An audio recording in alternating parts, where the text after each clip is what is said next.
yn adran y rhanfryd Cymreig, ac yn ail wedyn beth mae... Abermennau Lady Million. Dan berchnogeth Mrs Glenys Owen. And winning class 180 is number 810. Llongyfarchiadau mawr I Rebecca Lamb sydd yn ennill y dosbarth yma I rai blwyddi yn adran y rhanfryd Cymreig. Second is 812.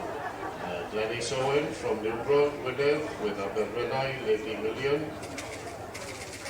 And third is 808. Lillian Dale from St Dale, Cornwall, with Kerry Satellite.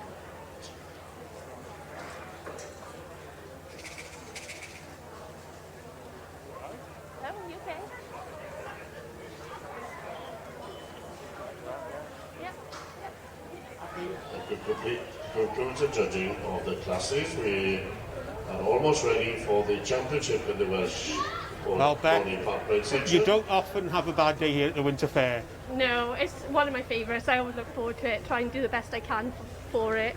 Yeah, it's a good one to end on. Oh, another lovely Penstrumbly animal. Thank you, yeah. He's one that I've had in to produce, actually. We sold him as a foal.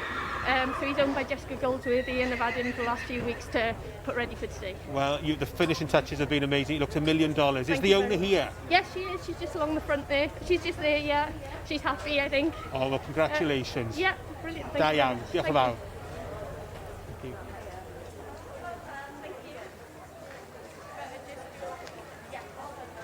Hands together as they're led off by the winner, Jessica Goldsworthy's Penstrumley the Illusionist, followed by Glenys Owens, Abermennau Lady Million, and Lillian Dale with Kelly Satellite. Llongyfarchiadau mawr I Jessica Goldsworthy ar ennill y dosbarth yma yn adran y rhanfryd Cymreig yr rhai blwyddi.